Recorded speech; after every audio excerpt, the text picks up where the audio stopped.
민수기 5장 11절 이하에는 의심에 대한 규례가 나옵니다.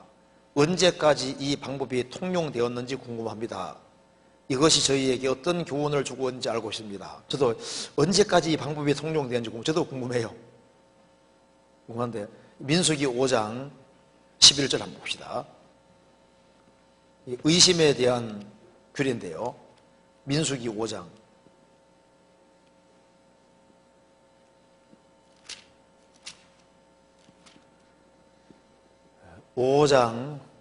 11절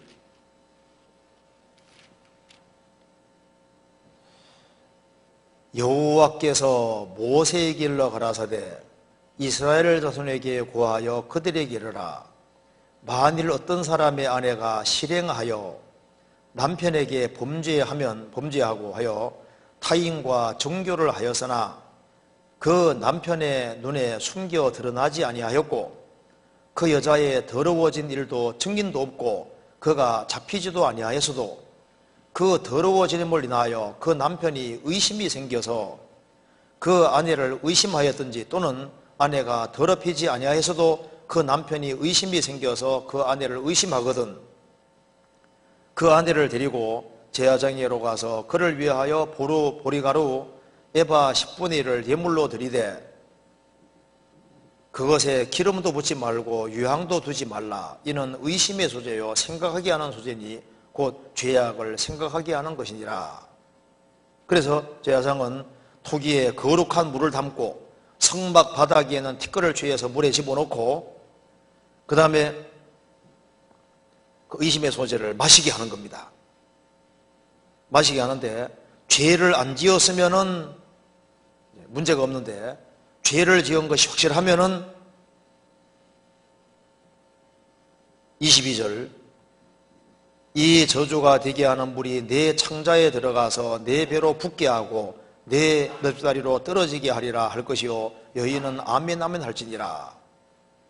실제로 이제 먹으면은 묻고 죄를 지었으면 그런 일이 벌어지고 그래서 사람들에게 비방거리가 되고 저주거리가 될 것이 27절에 나와 있지 않습니까? 21절에 그 물을 마시온 후에 만일 여인이 몸을 더럽혀서 그 남편에게 범죄하였으면 그 저주가 되게 하는 물이 그의 속에 들어가서 쓰게 되어 그 배가 부으며 그 넙다리가 떨어지리니 그 여인이 그 백성 중에 저주거리가 될 것이니라. 그런데 그런 일이 없었으면 아무 일이 없을 것이다. 이렇게 되어 있잖아요. 여기서는 이제 몰래 이 죄에 지었는데 의심이 생겼는데 나중에 이것이 사실로 드러났어도 죽이지는 않았지 않습니까? 근데 이거하고 좀 비교해 봅시다. 신명기 22장 봅시다. 현장에 잡히면 쳐죽이라고 되어 있습니다. 신명기 22장 22절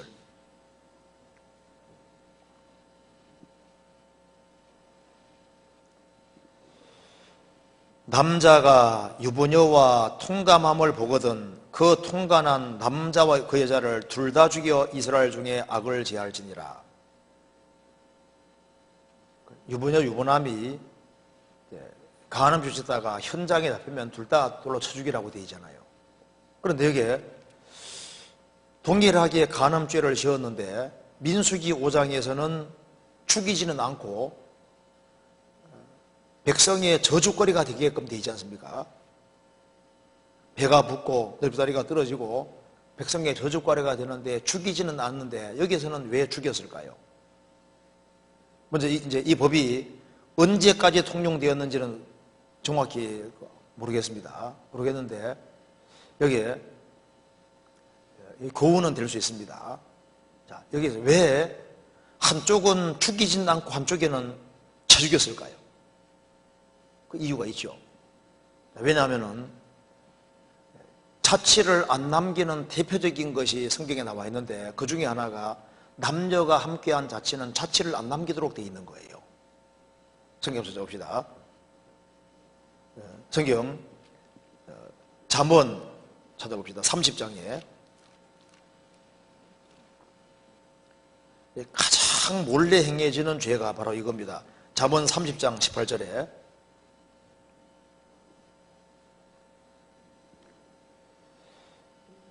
내가 심히 기이 여기고도 깨닫지 못하는 것은 어신나니 곧 공중에 날아다니는 독수리의 자치와 반석 위로 기어다니는 뱀의 자치와 바다로 다니는 배의 자치와 남자가 여자와 함께한 자치며 음녀의 자치도 그러하니라.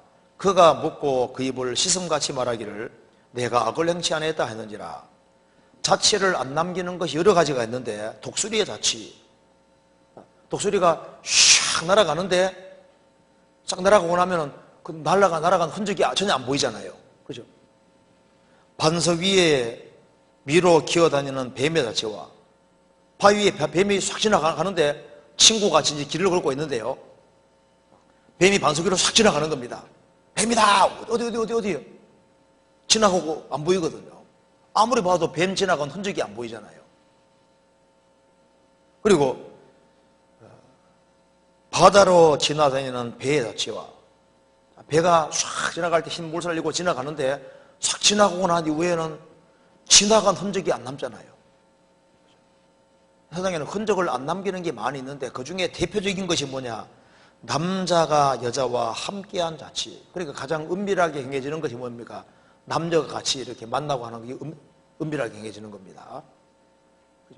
그러니까 가장 증거 인멸이 잘 되는 것이 남녀가 함께한 자치인데 음녀의 자치도 그러하니라. 그러니까 자치를 원래 안 남기고 증거를 없애려고 하는 것이 이게 기본적인 건데, 그러니까 이제 한 여자가 민수기 5장에 나와 있는 경우는 여자가 이제 육신에 걸려서 이렇게 몰래 죄 짓고 있잖아요. 근데 천년 증거를 안 남기는데 남편은 자꾸 의심이 생기는 겁니다. 그래서 증거를 잡을 수도 없고 증인도 없어요. 근데 몰래 나쁜 죄 짓는 것처럼 보인다 그 말입니다. 그럴 경우에 이제 성막에 데려가서 그 의심의 소재, 그 법을 행하는 거예요. 행해서 그 죄가 발각이 되면은 죽이진 않고 저주거리 되게 했잖아요. 그러니까 왜 그러냐면, 왜 죽이진 않았냐 하면은 그런 죄를 지으면서도 이래서는 안 된다는 자기가 알고 있는 거예요. 남편 앞에서 이렇게 하면 안 된다는 거 알고 있지만 육신에 끌려서 몰래 이렇게 죄 짓고 있는 거니까 아직은 상습적인 건 아니고 이래서는 안 된다는 걸 계속 알고 있는 상태잖아요. 그런데 유부남 둘이 통관하는 것이 이게 발각이 됐다 그 말입니다. 그 두세 증인에게 발각이 될 경우에는 그거는 상습적인 겁니다. 그래서 이제 같이 죄를 짓는 과정 속에서 이제 점점 담대해져서 이제 죄를 짓다가 드러날 때는 벌써 두 사람 생각 속에 이러다가 그냥 잡히면 맞아 죽으면 되지만 하는 그런 각오 가지고 이제 나쁜 죄 지으니까, 그러니까 주님이 딱 드러내셔가지고 죽게 하는 거예요. 무슨 말이 되시죠? 이스라엘은 하나님이 통치하는 나라인데 거기에서 뭐 돌에 맞아 죽으면 죽지 않은 그런 마음 가지고 이제 담대하게 죄 짓다가 이제 발각되는 거예요. 그러니까 자치를 안 남기도록 되어 있는데 자치를 남기고 아주 대담해지고 그게 두 사람에게 발각되는 그런 경우는요, 그거는 나는 뭐 맞아 죽으면 죽겠다는 각오 가지고 죄 지으니까 그러니까 쳐 죽이라고 되어 있는 거예요. 무슨 말이 되시죠? 그러니까 이 성경은 하나님 말씀이기 때문에 하나님이 죄도 저울에 정확히 다시는 분입니다. 그죠? 죄의 경중이라는 게 있습니다.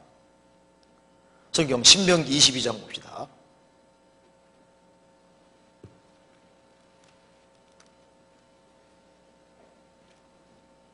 23장 24절 25절 보시겠습니다.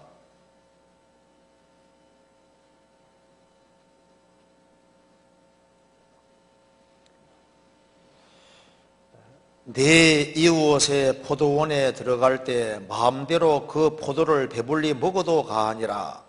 그러나 그릇에 담지 말 것이요, 내 이웃의 곡식밭에 들어갈 때 내가 손으로 그 이삭을 따도 가하니라. 그러나 내 이웃의 곡식밭에 낯을 들이지 말지니라. 이스라엘은 형제 국가입니다. 그래서 이제 어떤 사람이 이제 길 가다가 배가 너무너무 고팠어요. 그래서 이웃의 포도원에 들어갈 때 실컷 따먹고 갔다. 하나님께서 이스라엘 땅에서는 허락해 줬습니다. 그러나 광주리 갖고 들어가서 몽땅 따가지는 말아라. 이게 무슨 말입니까? 그건 도둑놈이다 그 말입니다. 한쪽에는 길 가다가 배가 고파서 그냥 실컷 따먹고 가는 거고, 한쪽에는 이제 광주리 큰 거 가져가서 막 따가지고 이제 가지고 오는 놈은 도둑놈이잖아요. 벌써 동기가 다르잖아요. 내 이웃의 곡식밭에 들어갈 때 내가 손으로 그 이삭을 따도 가하니라. 길 가다가 배가 고파서 곡식 쭉 훑어가지고 이렇게 비벼가지고 먹고 갔다 그 말입니다. 배고파서 먹고 간 거예요. 이스라엘 땅에 허락해 줬습니다. 그런데 낫을 갖고 몰래 가서 싹싹 베어가지고 오는 놈은 도둑놈이잖아요. 그 동기가 다르잖아요. 도끼로 나무 찍다가 도끼가 휙 날아가서 사람을 찍어 죽인 경우에는 도피성에 도망갈 수 있게 하잖아요. 근데 고의적으로 그냥 쳐 죽였으면은 하나님의 단에서라도 끄집어내서 죽이라고 되어 있습니다. 차이 나죠. 그러니까 하나님은 동기도 보시고 죄의 경중 모든 것을 다 따지는 분입니다. 죄도 크기가 다르게 되어 있습니다. 속으로 미워하는 거하고 죽이는 거하고 다르잖아요. 다를 수밖에 없죠. 그 다음 질문 봅시다.